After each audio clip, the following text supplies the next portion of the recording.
आजची आपली रेसिपी आहे तिखट मिठाचा सांजा। त्याकरता आपल्याला काय साहित्य लागतं ते बघू। इथे 1 कप बारीक रवा घेतलेला आहे, 1 कांदा बारीक चिरून घेतलेला आहे, बारीक चिरलेली कोथिंबीर, खोबरं, शेंगदाणे, मीठ, साखर, लिंबू, 1 मिरची हिरवी चिरून घेतलेली आहे बारीक, आलं, कढीपत्ता, हळद, तिखट, मोहरी, जिरे, हिंग आणि तेल।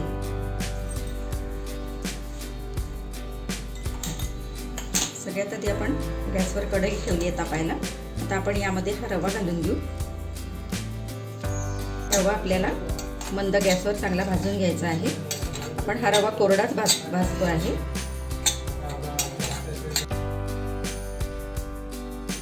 आपल्याला 5 मिनिट मंद गॅसवर भाजून घ्यायचा आहे। आता रवा आपल्याला भाजताना हलका लागतो आहे, म्हणजे आपला रवा आता भाजून झाला आहे। आता आपण हा प्लेटमध्ये काढून घेऊ।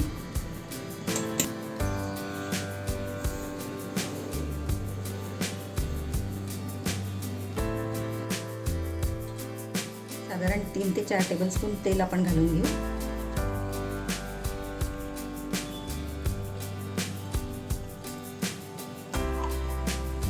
हे जे शेंगदाणे घेतले आहेत ते तळून घेऊ।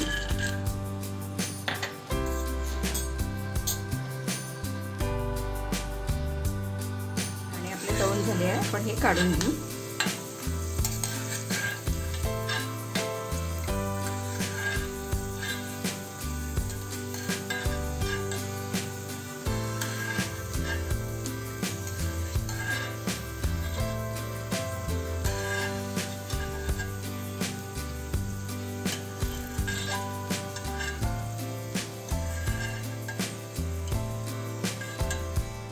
चमचा मोहरी घालायची, त्यानंतर 1 चमचा जिरे,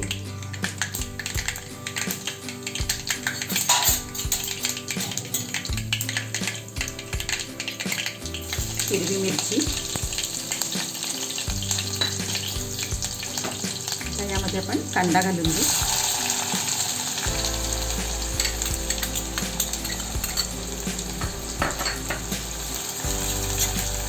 आता कांदा आपण परतवून घेऊ चांगला।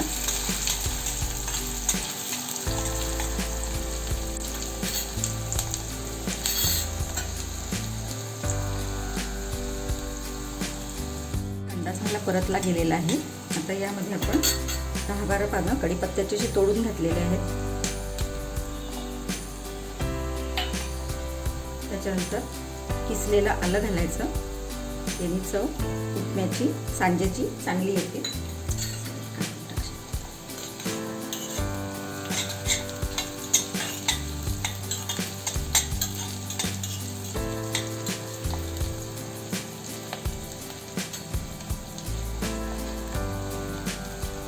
आता यात पाव चमचा हिंग घातला,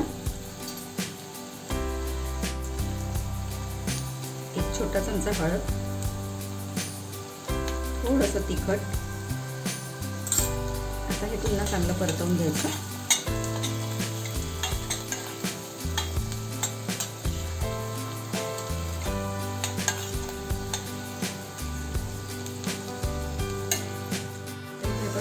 बाजूलाच पाणी गरम उकळायला ठेवलेलं आहे।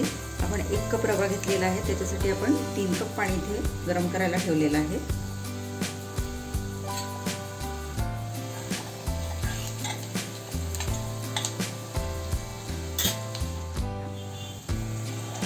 मध्ये घालून घेऊ।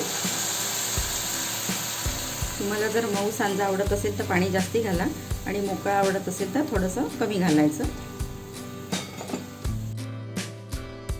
मध्ये आपण हा भाजलेला रवा घालून घ्यायचा आहे।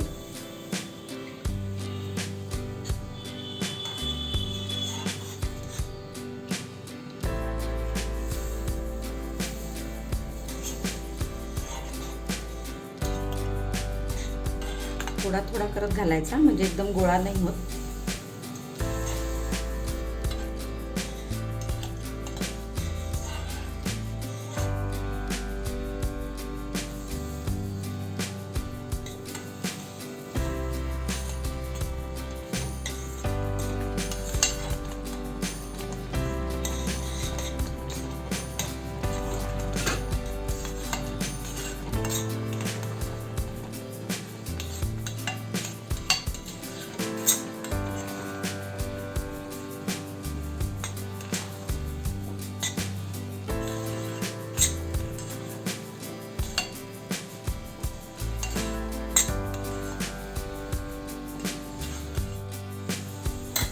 आता यावर झाकण ठेवून देऊ आपण आणि 2 ते 3 मिनिट चांगली वाफ येऊ देऊ. आता 2 ते 3 मिनिट झालेले आहेत. आपल्या सांज्याला मस्त अशी वाफ आलेली आहे. आता यामध्ये आपण अर्धा लिंबाचा रस घालून घ्यायचा आहे. तुम्हाला लिंबाचा रस नसेल घालायचा तर तुम्ही यामध्ये दही, ताक काही पण घालू शकता तुमच्या आवडीप्रमाणे. आता हे तळलेले जे दाणे आहेत ते आपण यावर घालून घेऊ. दाणे सुद्धा ऑप्शनल आहेत, तुम्हाला आवडत नसतील तर नाही घातले तरी काही हरकत नाही. सगळं चांगलं एकदा पुन्हा मिक्स करून घ्यायचं.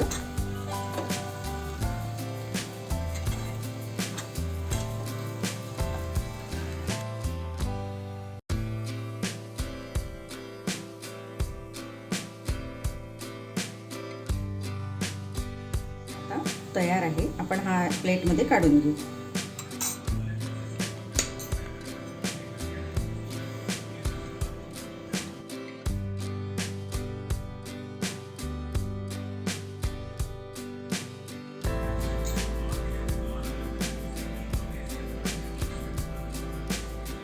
आता यावर आपण बारीक चिरलेली कोथिंबीर घालून घेऊ आणि खोबरंही घालून घेऊ. आपलं मस्त असा झटपट होणारा तिखट मिठाचा सांजा खाण्यासाठी तयार आहे. हा सांजा तुम्ही नाश्त्यासाठी किंवा रात्रीच्या जेवणासाठी सुद्धा करू शकता. रेसिपी आवडली असेल तर लाईक करा, शेअर करा आणि चॅनलला सबस्क्राईब करा.